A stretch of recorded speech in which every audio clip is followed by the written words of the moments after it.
Price lord. Good news, ಶುಭ ವಾರ್ತೆಗೆ ನಿಮ್ಮೆಲ್ಲರನ್ನು ಕೂಡ ಈ ಮುಂಚಾನೆ ಸ್ವಾಗತಿಸ್ತಾ ಇದ್ದೇನೆ.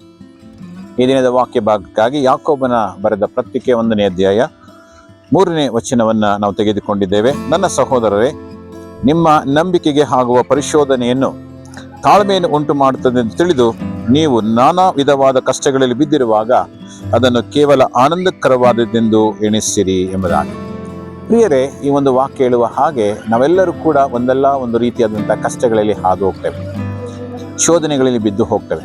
ಆದರೆ ಈ ವಾಕ್ಯ ಹೇಳ್ತದೆ, ನೀವು ಶೋಧನೆಗಳಲ್ಲಿ ಬಿದ್ದು ಹೋಗುವಾಗ ಅದನ್ನು ಕೇವಲ ಆನಂದಕರವಾದದ್ದೆಂದು ಎಣಿಸಬೇಕೆಂಬುದಾಗಿ.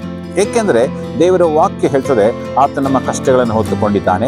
ದೇವರ ವಾಕ್ಯ ಹೇಳ್ತದೆ, ಶೋಧನೆ ಜಯಿಸುವುದಕ್ಕೆ ನಮಗೆ ಶಕ್ತಿಯನ್ನು ಕೊಟ್ಟಿದ್ದಾನೆ, ನಮ್ಮ ಚಿಂತ ಭಾರವನ್ನು ಆತನು ಹೊತ್ತುಕೊಂಡಿದ್ದಾನೆ ಎಂಬುದಾಗಿ. ಆ ಕಾರಣದಿಂದ ನಾವು ನಾನಾ ವಿಧವಾದಂತಹ ಕಷ್ಟಗಳಲ್ಲಿ ಬಿದ್ದು ಹೋಗುವಾಗ ದೇವರು ನಮಗೆ ಸಹಾಯ ಮಾಡುವವನಾಗಿದ್ದಾನೆ. ಆ ಶೋಧನೆಗಳಿಂದ ಹಿಂದಿರುಗಿ ಬರುವ ಹಾಗೆ ಸಹಾಯ ಮಾಡ್ತಾನೆ. 1ನೇ ಕೊರಿಂಥ 10:13 ನಾವು ನೋಡುವ ಹಾಗೆ ಮನುಷ್ಯನು ಸಹಿಸಬಹುದಾದಂತಹ ಶೋಧನೆಯ ಹೊರತು ಬೇರೆ ಯಾವುದು ನಿಮಗೆ ಸಂಭವಿಸುವುದಿಲ್ಲ.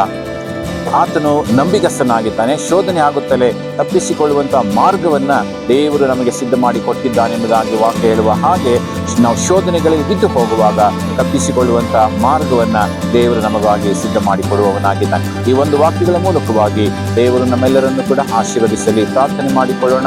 ತಂದೆಯಾದ ದೇವರೇ, ಕರ್ತನೆ, ಮುಂಜಾನೆ ಸಮಯದಲ್ಲಿ ಶೋಧನೆಗಳಲ್ಲಿ ಬಿದ್ದು ಹೋಗಿರ್ತಕ್ಕಂಥ ಅನೇಕ ಜನಗಳು, ಕಷ್ಟಗಳಲ್ಲಿ ಬಿದ್ದು ಹೋಗಿರ್ತಕ್ಕಂಥ ಜನಗಳನ್ನ ಕರ್ತನೆ ನೀನು ತಾನೇ ಕಾಪಾಡು. ಇನ್ನು ವಾಕ್ಯ ಹೇಳಿದ ಹಾಗೆ ಶೋಧನೆ ಆಗುತ್ತಲೇ ತಪ್ಪಿಸಿಕೊಳ್ಳುವಂತಹ ಮಾರ್ಗವನ್ನು ಸಿದ್ಧಪಡಿಸಿದೆ ಎಂಬುದಾಗಿ ಹೇಳಿದ ಹಾಗೆ ಯಾರ್ಯಾರು ಶೋಧನೆಗಳಲ್ಲಿ ಸಿಕ್ಕಿಕೊಂಡಿದ್ದಾರೋ ಅವರನ್ನು ಬಿಡುಗಡೆ ಮಾಡು ಸ್ವಾಮಿ. ಅವರನ್ನು ಸಂತೈಸು, ನಿನ್ನ ಮಹಿಮೆಗಾಗಿ ಅವರನ್ನು ಉಪಯೋಗಿಸುವುದಾಗಿ ನಾವು ಪ್ರಾರ್ಥಿಸ್ತೇವೆ. ಹಾಗೆ ನೀನು ಮಾಡುವುದಕ್ಕಾಗಿ ಸ್ತೋತ್ರ, ನೀನು ಮಹಿಮೆ ಹೊಂದಿಕೋ.